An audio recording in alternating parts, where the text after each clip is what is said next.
Assalamualaikum anak-anak soleh-solehah. Senang sekali hari ini kita masih bisa belajar walaupun dari rumah.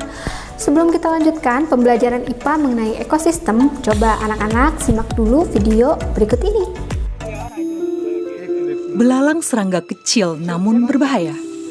Jutaan belalang mengancam ketahanan pangan Pakistan di saat krisis corona. टिड्डी दल कोरोना से कहीं ज़्यादा खतरनाक है। अगर आप 100 गुना 1000 गुना कहेंगे तभी मैं कहूँगा 1000 गुना ज़्यादा खतरनाक है, क्योंकि ये फसलें ही है जो कोरोना के खिलाफ आपने जंग लड़ी है। तो आपके पास फसल थी, गंदम थी, सब्जियां थी, हर चीज़ खाने के लिए थी, कोई शख्स भूखा नहीं सोया। Ekonomi Pakistan terpuruk saat lockdown diterapkan akibat epidemi corona. Organisasi Pangan dan Pertanian PBB memperkirakan kerugian pertanian karena hama belalang bisa lebih dari 5 miliar dolar tahun ini. Pihak berwenang telah membentuk tim respons skala nasional untuk membantu 61 distrik yang terancam di Pakistan. जून के पहले और दूसरे हफ्ते के वक्त हमारे लिए पहली खतरे की मेजर घंटी होगी, और वो इस तरह के इस वक्त जो टिड्डी दल ईरान के अंदर मौजूद है और मस्कत के अंदर मौजूद है, वो पाकिस्तान का रुख करना शुरू हो जाएगा। उसके लिए हम लोगों ने जो है मुख्तलिफ सहराई इलाके जो रास्ते में आ रहे हैं वहाँ पे जहाज़ों को स्टेशन किया जा रहा है। Sementara itu, para petani yang putus asa menunggu bantuan terpaksa mengambil tindakan sendiri, yakni dengan berusaha mengusir belalang dengan menciptakan suara bising. Di India, mungkin terdengar seperti pesta, tapi di sana tidak ada hal yang dirayakan karena negara ini juga berjuang melawan masalah yang sama. Tanaman pangan habis, ancaman yang lebih buruk untuk negara yang juga berjuang mengatasi masalah finansial karena lockdown. Di sini, orang-orang berusaha keras menghentikan gerombolan belalang sebelum berkembang biak di musim hujan yang dimulai pada bulan Juni.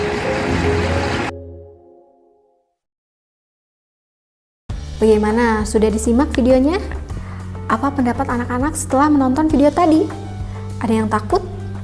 Geli? Atau kasihan dengan orang-orang yang ada di Pakistan dan India? Kira-kira apa sih penyebab terjadinya wabah tersebut?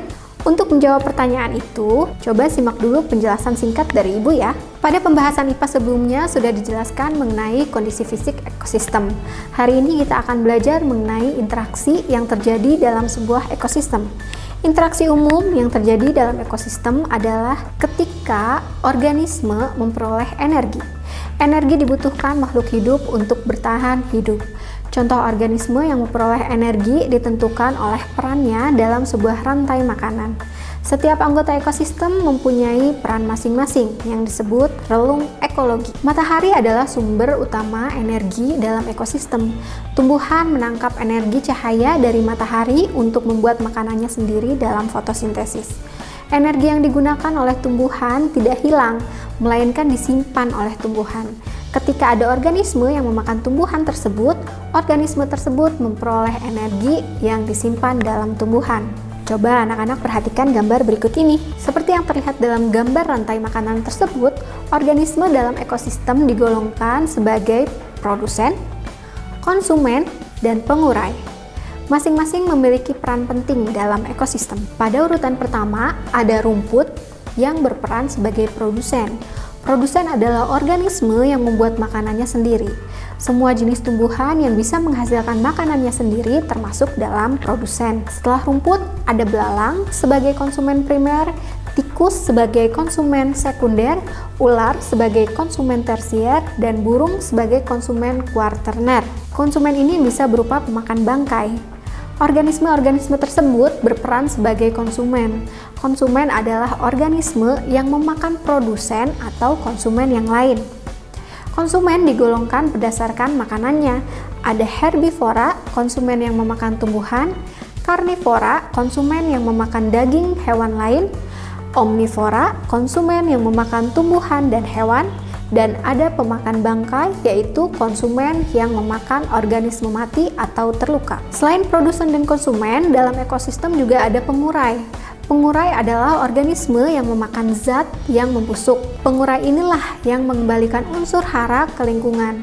Kebanyakan pengurai tidak dapat dilihat dengan mata biasa. melainkan harus menggunakan mikroskop. Dalam sebuah ekosistem juga pasti terdapat banyak sekali peristiwa makan dan dimakan atau rantai makanan yang saling berhubungan. Rantai makanan yang saling berhubungan itu disebut juga jaring-jaring makanan. Pada dasarnya, hubungan yang terjadi pada rantai makanan dan jaring-jaring makanan sama-sama ditunjukkan dengan anak panah untuk menunjukkan arah perpindahan energi. Nah, kembali lagi ke video di awal tadi. Jadi, apa sih penyebab terjadinya wabah tersebut? Sebenarnya, banyak sekali kemungkinan yang bisa terjadi.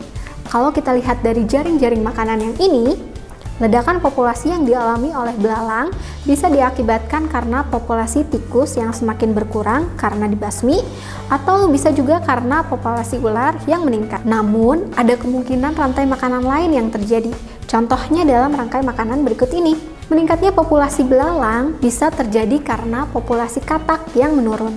Atau kalau dilihat dari jaring-jaring makanan ini, ledakan populasi belalang bisa diakibatkan dari menurunnya populasi ayam sebagai konsumen yang memakan belalang. Selain interaksi dalam ekosistem, perubahan lingkungan dan aktivitas manusia juga bisa menjadi salah satu penyebabnya. Berbagai macam kemungkinan penyebab terjadinya ledakan populasi belalang itu menunjukkan kalau semua organisme saling berhubungan dan memengaruhi satu sama lain. Sebenarnya Allah sudah mengingatkan kita untuk menjaga lingkungan supaya ekosistem tetap terjaga.